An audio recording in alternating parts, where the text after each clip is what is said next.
Hi friends, welcome to my channel.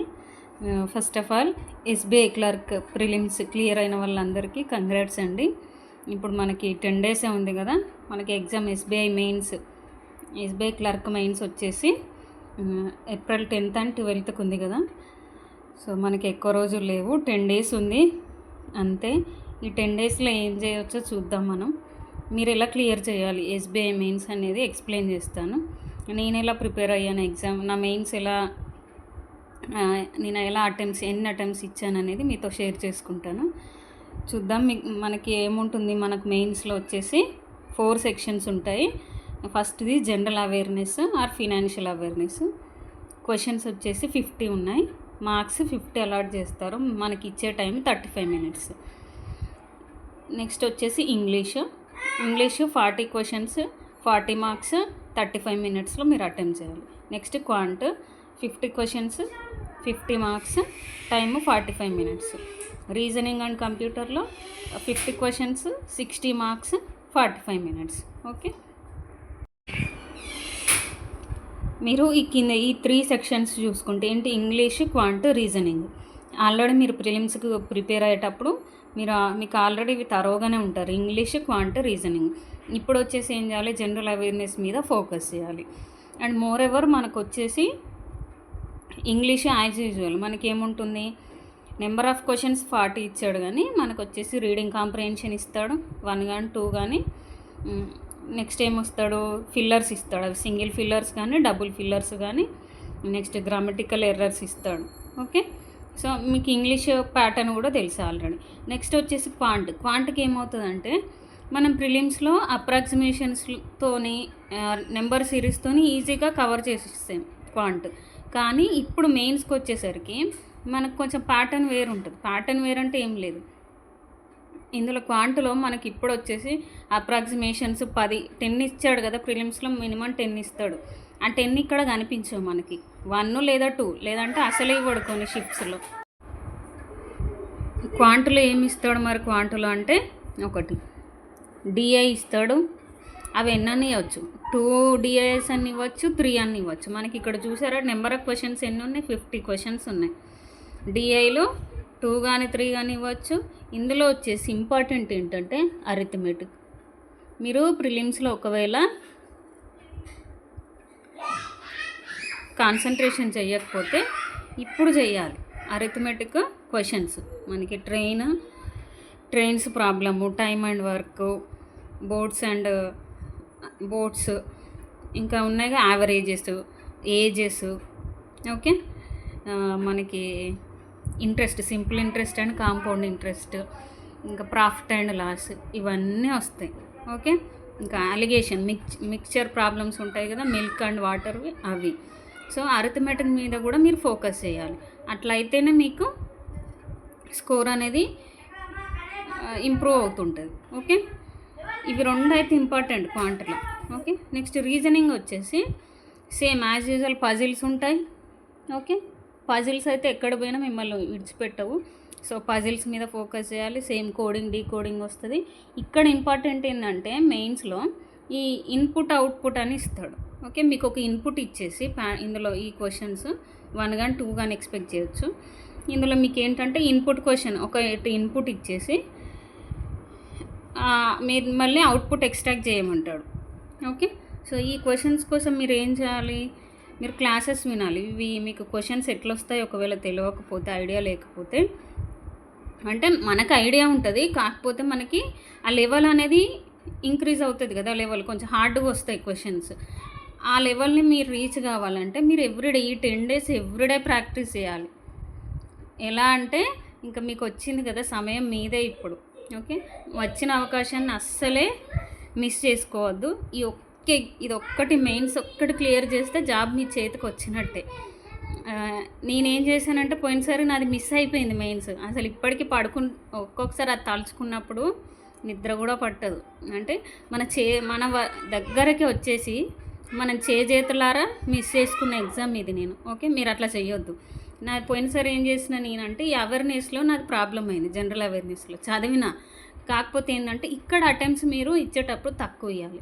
మనం ఎట్లాగే English quant రీజనింగ్లో ఏంటి only తెలిసినే పెడతాం. అక్యురసీ ఇంపార్టెంట్ కదా, మనకి స్పీడ్ ఎంత ఇంపార్టెంటో అక్యురసీ కూడా ఇంపార్టెంటే. ఓన్లీ వచ్చినే పెట్టాలి కదా, సో తెలిసినే పెట్టాలంటే ఇక్కడ జనరల్ అవేర్నెస్లో ఏంటి మనకు తెలిసినట్టుగానే ఉంటాయి కానీ అవి రైటో రాంగో తెలీదు. ఓకే, ఇక్కడ అటెంప్ట్స్ ఎక్కువ ఇచ్చిన, నేను 50కి 30 ఇచ్చి వచ్చిన. అట్లా చెయ్యొద్దు అస్సలు, ఎందుకంటే ఇక్కడ వచ్చిన స్కోర్ అంతా పోయింది నాది. ఓకే, మీరు అట్లా చేయొద్దు. జనరల్ అవేర్నెస్లో ఒక 10 to 15 క్వశ్చన్సే అటెంప్ట్ చేయడానికి ప్రయత్నించండి అంతే. ఆ 10 క్వశ్చన్స్ కోసమే మీరు ఇప్పుడు అన్నీ చదవాలి, 10 to 15 క్వశ్చన్స్ కోసం. ఓకే, సో ఇంకా టైం కూడా మీరు ఒకసారి చెక్ చేసుకోండి. రీజనింగ్ కొన్ని 60 మార్క్స్ ఉన్నాయి కదా, కొన్నిటికి 2 మార్క్స్ ఉంటాయి, అది ఒకసారి మీరు చెక్ చేసుకోవాల్సి ఉంటుంది. మరి 10 days ఏం చేయాలి? ఇప్పుడు ఇది అంత ఉంది కదా, ఇంట్లోనైతే రీజనింగ్ ఉన్నది, కంప్యూటర్ కూడా ఉన్నది. మాకు కంప్యూటర్ రాదు అనేటోళ్ళు కూడా ఉంటారు కదా కొంతమంది. సో ఇవన్నీ ఏం చేయాలి మరి అంటే, ఈ 10 days ఏం చేయాలో చెప్తా వినండి. 4 సెక్షన్స్, 4 hours క్లాస్ వినాలి. మీరు హౌస్ వైఫ్స్ అయినా బ్యాచిలర్స్ అయినా ఎవరైనా సరే. యాక్చువల్గా అయితే నా వీడియోస్ నేను హౌస్ వైఫ్స్ కోసం చేసిన కదా, ఫస్ట్ అటెంప్ట్ ఇచ్చే వాళ్ళకి. ఏంటంటే ఈ 10 days ఎవరైనా సరే, అది హౌస్ వైఫ్ అయినా బ్యాచిలర్ అయినా కొత్త వాళ్ళైనా ఏం చేయాలంటే ఖచ్చితంగా ఈ 4 hours ఈ 4 sections ప్రాక్టీస్ చేయాలి. 4 sections కంపల్సరీ ప్రాక్టీస్ చేయాలి. ప్రాక్టీస్ ఎట్లా, లైవ్ క్లాసెస్ వింటే ఏమవుతుందంటే, లైవ్ క్లాసెస్ వినేటప్పుడు మనకంటే మిగతా వాళ్ళు ఎంత ఫాస్ట్గా ఆన్సర్ ఇస్తున్నారో తెలుస్తుంది. లైవ్ క్లాసెస్ వల్ల మనకు తెలుస్తుంది. లేదంటే క్లాస్ అయిపోయినాక కూడా అది పెట్టుకొని వినొచ్చు. మీరు వాళ్ళు అక్కడ ఇచ్చిన టైంలోనే మీరు క్వశ్చన్ సాల్వ్ చేయాలి. ఓకే, ఇప్పుడు ఇక్కడ 50 క్వశ్చన్స్ ఉన్నాయి, 60 మార్క్స్ ఉన్నాయి. 45 minutes లోనే మీరు ఈ క్వశ్చన్స్ సాల్వ్ చేయాలి. ఓకే, సో అట్లా మీ స్పీడ్ని ఇంక్రీజ్ చేసుకోవాలి. ఖచ్చితంగా స్పీడ్ అనేది ఇంపార్టెంట్. అక్యురసీ ఎంత ఇంపార్టెంట్, స్పీడ్ కూడా అంతే ఇంపార్టెంట్. ఏదైనా క్వశ్చన్ రాకపోతే దాన్ని వదిలేసి ఇంకో క్వశ్చన్ చూడాలి కానీ అక్కడనే స్ట్రక్ అవ్వద్దు. నెక్స్ట్ ఏంటి, 4 hours తర్వాత క్లాసెస్కి 4 sections. నేను 4 hours అంటున్నా, అంటే మామూలుగా యూట్యూబ్లో క్లాసెస్ ఎట్లా చెప్తారు, ఏది చెప్పినా ఒక 1 hour చెప్పేస్తారు. ఓకే, నెక్స్ట్ ఇది ఇక్కడ 4 hours అయిపోయింది per day. Everyday compulsory 4 hours క్లాసెస్కి. నెక్స్ట్ ఏంటి, మార్క్ టెస్ట్ రాసేటప్పుడు నువ్వు ఫుల్ లెంత్ రాయాలంటే మనకు ఫుల్ లెంత్ మార్క్ టెస్ట్ ఎంత పడుతుంది మనకు? మామూలుగా అయితే ఎగ్జామ్ 2 hours 40 minutes ఉంటుంది. Okay, 2 hours 40 minutes. ఇక్కడ కూడా మనకి ఫుల్ లెంత్ 2 hours 40 minutes ఇస్తారు కొంతమంది. లేదు అంటే 2 hours ఇచ్చే ఛాన్స్ ఉంటుంది. మీరు ఎక్కడ రాయాలి ఫుల్ లెంత్ టెస్టులు? ప్రాక్టీస్ మార్క్ కానీ గైడ్లీ కానీ ఆలివ్ బోర్డ్లో కానీ అటెంప్ట్ చేయండి కంపల్సరీ. మీరు ఈ ఫుల్ లెంత్ రాసేటప్పుడు అయితే కంప్యూటర్లోనే, సో సిస్టంలోనే అటెంప్ట్ చేయాలి. మీరు ఎట్లా ఇంప్రూవ్ అవుతుంది మీ స్పీడ్ అనేది తెలుస్తుంది. సెల్లులో మొబైల్ ఫోన్లో ఇస్తే అయితే కుదరదు. ఓకే, నెక్స్ట్ ఈ సబ్జెక్ట్ వైజ్ అన్నానుగా, సెక్షనల్ వైజ్ మీరు ఇవ్వాలి. ఓకే, ఈ సెక్షనల్ వైజ్ కూడా ఎవ్రీ సెక్షన్ వైజ్ కూడా మీరు మార్క్ టెస్ట్ రాయండి. మీకు ఏదైనా 4 sections రాయాలనిపిస్తే 4 sections. సో ఇక్కడ ఒక 4 hours అవుతుంది, ఇక్కడ ఒక 2 hours అవుతుంది ఫుల్ లెంత్ తీసుకుంటే. సో ఖచ్చితంగా 4 hours ప్లస్ 2 hours ఎంత, 6 hours. ఓకే, 6 hours కానీ ఇంకో 2 hours తీసుకొని 8 hours కానీ పర్ డే. ఆ 8 hours మీరు కూర్చొని మీరు వర్కౌట్, ఈ 10 days వర్కౌట్ చేస్తేనే మీరు విన్ అవుతారు. ఓకే, ఈ మెయిన్స్ క్లియర్ చేసుకొని ముందుకు వెళ్ళిపోతారు. ఓకే, ఇంకేముంది ఇంకా మరి అని అంటే జనరల్ అవేర్నెస్ చూద్దాం. జనరల్ అవేర్నెస్లో మామూలుగా అయితే మన క్లాసెస్ అడ్డా 24/7లో, అడ్డా 24/7 హిందీ ఛానల్ తెలుసు కదా మీకు, క్లాసెస్ వస్తాయి. సో వీటికి కూడా ఈ సెక్షనల్, మిగతా ఇంగ్లీష్ క్వాంట్ రీజనింగ్ కూడా మీరు అడ్డా 24/7 హిందీ ఛానల్ చూస్తే చూడండి. లేదంటే తెలుగులో శ్రీధర్ సిసి, మన అడ్డా 24/7 తెలుగు వాళ్ళు క్లాసెస్ కంటిన్యూ చేసినా, లేదంటే ప్లేలిస్టులో లోడ్ చేసి పెట్టినా వినండి. ఓకే, ఇంకా మీకు ఏ ఛానల్స్ కంఫర్ట్గా ఉంటే ఆ ఛానల్స్ వినండి. నెక్స్ట్ వచ్చేసి ఏం చేద్దాం, జనరల్ అవేర్నెస్ అడ్డా 24/7 హిందీలో everyday night 9 PM Vaibhav sir చెప్తారు. ఓకే, ఈ లాస్ట్ 6 months డిస్కస్ చేస్తాడు సార్. కరెంట్ అఫైర్స్ చెప్తాడు, అందులో బ్యాంకింగ్ కూడా అటాచ్ చేస్తారు. ఓకే, అందులో ఏంటంటే మీకు హిందీ ప్రాబ్లం అనిపిస్తే ఆ క్వశ్చన్స్ మీరు నోట్స్లో మీరు నోట్ చేసుకోండి. ఓకే, మీరు క్వశ్చన్స్ రాసేసుకొని క్వశ్చన్స్ కింద ఆప్షన్స్ ఇస్తాడు, అవి రాసుకొని ఎగ్జామ్కి ఒక 2 days ముందు అవి ఒకసారి మీరు రివైజ్ చేయండి. ఓకే. నెక్స్ట్ ఇంకొకటి ఏంది, అపరిచిత్ ఎగ్జామ్ వారియర్స్ అని ఒక ఛానల్ ఉంటుంది, హిందీనే ఇది కూడా. వీళ్ళు ఏంటంటే మ్యాక్సిమం కరెంట్ అఫైర్స్ ఇస్తారు, ఇంగ్లీష్లోనే ఉంటాయి క్వశ్చన్స్. ఇంగ్లీష్లో మనకి మ్యాక్సిమం బ్యాంకింగ్కి సంబంధించి చాలా ఇస్తాడు. ఓకే. ఇందులో నుంచి మ్యాక్సిమం మీరు ఇది కరెక్ట్గా ఫాలో అవుతాయి, అపరిచిత్ ఎగ్జామ్ వారియర్స్. మ్యాక్సిమం మీకు క్వశ్చన్స్ ఎస్బీఐ మెయిన్స్లో మీకు ఎగ్జామ్ హాల్లో అయితే ఖచ్చితంగా కనిపిస్తాయి, మీరు ఇది ఇది ఫాలో అయితే మాత్రం. వీళ్ళు కూడా హిందీలోనే ఉంటుంది, సో క్వశ్చన్స్ వచ్చేసి ఇంగ్లీష్లో ఉంటాయి. మీరు ఆ క్వశ్చన్స్ నోట్ చేసుకుంటే నోట్స్లో ఒక నోట్ సపరేట్గా పెట్టి నోట్ చేసుకోండి. ఓకే. నెక్స్ట్ ఏమొస్తాయి మరి, ఏం చదవాలి? ఈ కరెంట్ అఫైర్స్ జనరల్ అవేర్నెస్లో మనం కరెంట్ అఫైర్స్ అని తీసుకుంటే ఏంటంటే లాస్ట్ 6 months ఎక్కడి నుంచి అక్టోబర్ నుంచి మార్చ్, అక్టోబర్ 2024 నుంచి మార్చ్ 2025 వరకు. మీకు ఏప్రిల్లో ఎగ్జామ్ కాబట్టి సో మార్చ్ వరకు కంపల్సరీ 6 months కరెంట్ అఫైర్స్ చదవాలి. ఓకే.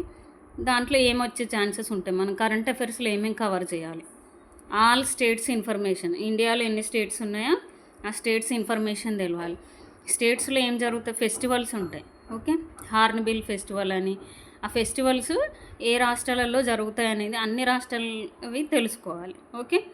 నెక్స్ట్ జాగ్రఫీ నుంచి, అంటే మామూలు జాగ్రఫీ నుంచి ఇది అడుగుతాడేమో అనుకున్నా. మొన్న యూనియన్ బ్యాంక్ ఆఫ్ ఇండియా రాసినప్పుడు ఏమైందంటే కొన్ని నదుల పేర్లు ఇచ్చాడు. ఓకే.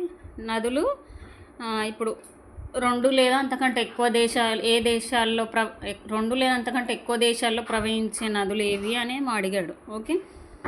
గంగా రివర్ ఇచ్చేసి అడిగిండు అనుకుంటా. ఓకే. నెక్స్ట్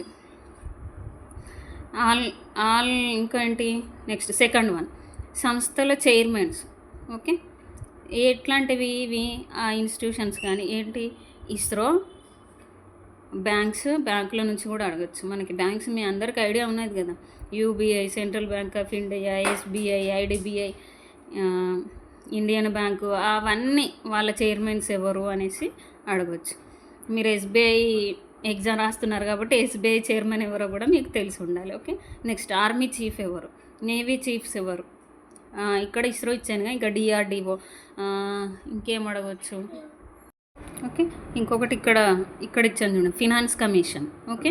ఇప్పుడు మనకి 16th ఫినాన్స్ కమిషన్ చైర్మన్ ఎవరు, ఇవన్నీ అడుగుతారు. నెక్స్ట్ మనం ఇంకేం తెలుసుకోవాలి, ఆర్బీఐ గురించి మీకు అంతా ఇన్ఫర్మేషన్ తెలిసి ఉండాలి. And same as about all banks, అన్ని బ్యాంకుల గురించి తెలియాలి. నెక్స్ట్ అంటే ఆర్బీఐ గైడ్ లైన్స్ ఏంటి, ఇప్పుడు ఆర్బీఐ అన్నాం అనుకో, మీకు గుర్తుకొచ్చేది repo rate, bank rate. Okay. Repo rate అంటే ఏంటి, రివర్స్ రెపో రేట్ అంటే ఏంటి, బ్యాంక్ రేట్ అంటే ఏంటి, అవి తెలియాలి. అవన్నీ స్టాటిక్లోకి వస్తాయి ఇవి. ఓకే. నెక్స్ట్ ఇంకేం తెలియాలి, కేంద్ర ప్రభుత్వ పథకాలు, సెంట్రల్ స్కీమ్స్ ఏముంటాయి మనకి బ్యాంకింగ్ సెక్టార్కి సంబంధించి. ఇది ఫినాన్షియల్ అవేర్నెస్ అన్నాడుగా, ఇది ఏంటి, ప్రధానమంత్రి ఫసల్ బీమా యోజన, అటల్ పెన్షన్ యోజన, ప్రధానమంత్రి జన్ధన్ యోజన, కిసాన్ క్రెడిట్ కార్డ్స్, వీటన్నిటి గురించి ఇంకేమేమి ఉన్నాయో మీరు అవన్నీ చూడండి. నెక్స్ట్ పేమెంట్ సిస్టమ్స్ ఉంటాయి, యూపీఐ, ఓకే, ఎన్పిసిఐ, ఆర్టీజీఎస్, ఇవన్నీ. ఓకే. నెక్స్ట్ జిఎస్టీ గురించి కూడా మీకు తెలిసి ఉండాలి, ఎక్కువ వసూళ్ళు ఎప్పుడు వచ్చాయి, ఏ మంత్లో వచ్చినాయి, ఏ ఇయర్లో వచ్చినాయి అనేది తెలియాలి. ఇంకేంటి, ఈ రెగ్యులేటర్ బాడీస్ ఉంటాయి కదా, పిఎఫ్ఆర్డిఏ, ఐఆర్డిఏ, ఇన్సూరెన్స్, వాటి గురించి కూడా తెలియాలి. ఓకే. అవన్నీ మీరు చదవాలి. అంటే ఒక సంస్థ గురించి తీసుకున్న, ఇప్పుడు ఇక్కడ ఒకటి ఉన్నది, ఒక స్కీమ్ ఉన్నది, దాని గురించి తీసుకున్న, ఇది ఎప్పుడు స్టార్ట్ చేశారు, ఎంత అమౌంట్ ఇస్తున్నారు, ఇది ఫసల్ బీమా యోజన కాబట్టి పంటలకి ఎంత బీమా ఇస్తున్నారు, అట్లా. ఇప్పుడు అటల్ పెన్షన్ యోజన ఉంది, ఇప్పుడు వాళ్ళకి వృద్ధులకి ఏ ఇయర్ వాళ్ళకి ఇస్తున్నారు, ఎంత అమౌంట్, ఇవన్నీ తెలియాలి. ఇప్పుడు యూపీఐ ఉన్నది అనుకో, ఈ పేమెంట్స్ మినిమం ఎంత, మ్యాక్సిమం ఎంత ట్రాన్స్ఫర్ చేసుకోవచ్చు మనం, ఈ ఆర్టీజీఎస్లో కూడా అవి ఎంత, మినిమం ఎంత, వాల్యూ మ్యాక్సిమం ఎంత, అవి తెలియాలి. ఇంకా స్టాటిక్లోకి వస్తే నేను ఇంతకుముందు చెప్పిన ఈ రెపో రేటు, ఇవన్నీ reverse repo rate, repo rate, reverse repo rate, bank rate, ఇంకా ఇవన్నీ ఏంటి, ఆర్బీఐ యాక్ట్ ఏంటి 1934, okay, section 42(1), cash reserve ratios అంటే ఏంటి, ఎస్ఎల్ఆర్స్ అంటే ఏంటి, ఫిక్స్డ్ డిపాజిట్ అంటే ఏంటి, ఓకే, ఇవన్నీ మీరు ఇవన్నీ కవర్ చేయాల్సి ఉంటుంది. ఓకే, సార్ వాళ్ళ క్లాసెస్ వినండి. నేను మెయిన్స్ ప్రిపేర్ అయినప్పుడు ఏంటంటే ఇవి అడ్డా 24/7 హిందీ వైభవ్ సార్ క్లాసెస్, అపరిచిత ఎగ్జామ్ వారియర్స్ క్లాస్, అట్లానే సేమ్ అడ్డా 24/7 తెలుగులో రమేష్ సార్ చెప్పేది కరెంట్ అఫైర్స్. సార్ని నేను 2022 నుంచి ఫాలో అయ్యేది, ఈ మధ్యలో ఎందుకో చెప్పట్లేదు అనుకుంటా. అడ్డా 24/7 తెలుగులో ఎవ్రీడే మార్నింగ్ 8 AM ఉండేది. ఇప్పుడు ఉండట్లే, ఒకవేళ పెడితే సార్ వాళ్ళు ఈ వీక్లో పెట్టొచ్చు. అడ్డా 24/7 తెలుగు రమేష్ సార్ మీకు ఈ బ్యాంకింగ్ గురించి పెడితే, ఒక క్లాసెస్ పెడితే పెట్టవచ్చు నాకు తెలిసి. సో అది కూడా ఫాలో అవ్వండి. ఏం చెప్తున్నాను అంటే పర్ డే ఖచ్చితంగా మీరు 6 to 8 hours కూర్చోండి. ఓకే, హౌస్ వైఫ్స్ అయినా ఎవరైనా సరే, ఫస్ట్ అటెంప్ట్ ఇచ్చే వాళ్ళైనా సరే, మీరు ఒక్కసారి ప్రిలిమ్స్ క్లియర్ అయిందంటేనే మీరు కష్టపడే వాళ్ళు, మీరు క్లియర్ చేయగలరు. మెయిన్స్ కూడా మీ చేతుల్లోనే ఉంది, ఈజీగా క్లియర్ చేయొచ్చు. కానీ మీరు కష్టపడాలి, కష్టపడింది మాత్రం ఏది రాదు. ఈజీగా క్లియర్ చేయొచ్చు అంటే ఈ ఉన్న 10 days మీరు ఎంత కష్టపడితే అంత ఈజీ అవుతుంది మీకు. ఓకే, నేను మీకు నా నోట్స్ చూపిస్తాను. ఇక చూడండి, ఎస్బీఐ మెయిన్స్ నేను రాసినా లేదా నిజమేనా నేను చెప్పేది January 2024లో. ఓకే, ఇది చూసారా, ఇది నా కరెంట్ అఫైర్స్ నోట్స్. మీరు ఇట్లా, ఇది నేను ఎస్బీఐ మెయిన్స్ రాసినప్పుడు January, మాకు అప్పుడు ఫిబ్రవరిలో ఉండే, February 25th రాసినా మేము. సేమ్ ప్రిలిమ్స్ రాసినాక 1 monthకి రిజల్ట్ వచ్చింది. రిజల్ట్ వచ్చినాక 10 daysలోనే మెయిన్స్ ఉండే, సేమ్ ఇట్లనే. ఓకే, అప్పుడు నేను ప్రిపేర్ చేసుకున్న నోట్స్ ఇది. ఓకే, ఇది మీరు ఇక్కడ చూస్తే తెలిసిపోతుంది, January 2024. ఇక్కడ ఇంకొకటి చెప్పలే కదా, ఇది నేషనల్ సేవింగ్ సర్టిఫికేట్ గురించి కూడా ఒకసారి మీరు తెలుసుకోండి. ఓకే, ఇంకొకటి ఏంటంటే ఐఐటీస్ గురించి చెప్పలేను. ఐఐటీస్ కూడా వార్తల్లో ఉంటాయి ఖచ్చితంగా.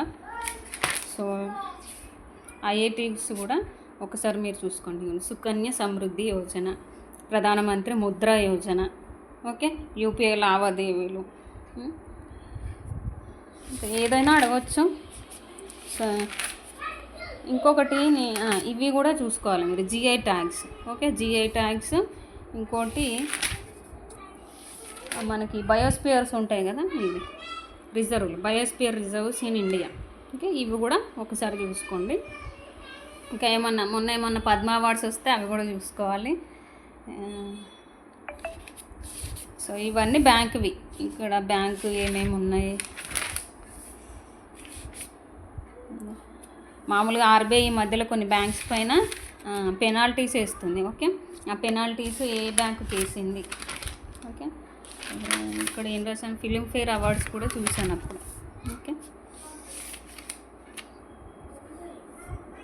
సో ఇక్కడ చూడండి, అటల్ పెన్షన్ యోజన 2015 ఎప్పుడు స్టార్ట్ అయిందని, ప్రధానమంత్రి జన్ధన్ యోజన August 29, 2014లో స్టార్ట్ అయింది. ఇప్పటివరకు మొత్తం దేశం మొత్తంలో 52 కోట్ల అకౌంట్స్ ఉన్నాయని అప్పుడు చెప్పి 2024. ఇక చూడండి, నేను డిసెంబర్ మంత్, మాకు ఫిబ్రవరిలో ఎగ్జామ్ ఉండే కాబట్టి నేను అప్పుడు డిసెంబరు, జనవరి, అంతకుముందు మంత్స్ కూడా చూసుకున్నాను. ఓకే, ఇక్కడ చూడండి, ఎస్డిఎఫ్ స్టాండింగ్ డిపాజిట్ ఫెసిలిటీ, బ్యాంకులు ఆర్బీఐ దగ్గర పెట్టే డబ్బు, దీనికి వడ్డీ ఇవ్వదు. ఓకే, ఇవి రివర్స్ రెపో రేటు. ఓకే, ఇదిగో చూడండి, ఇక్కడ చూడండి, ఇవి నరసింహన్ కమిటీ దేనికి, bank merging banks, Nachiket Mor committee payments bank, Rangarajan committee. Okay, ఇవి దేనికి. నెక్స్ట్ ఏదో పేదరికం మీద రిపోర్ట్ ఇచ్చిందని ఇచ్చాడు, Malegam committee, urban cooperative banks. ఈ కమిటీలు అప్పుడు ఈ కమిటీలు వేసి ఇవి మెర్జ్ చేసిళ్ళు బ్యాంక్స్. ఓకే, సో ఇవన్నీ మీరు చూసుకోవాల్సి ఉంటుంది. ఇక లేదు ఇది అంతా వద్దు, మాకు వచ్చిన మిగతా 3 sections చూసుకుంటాం అని అంటే అది మీ ఇష్టం. ఖచ్చితంగా అయితే జనరల్ అవేర్నెస్లో ఒక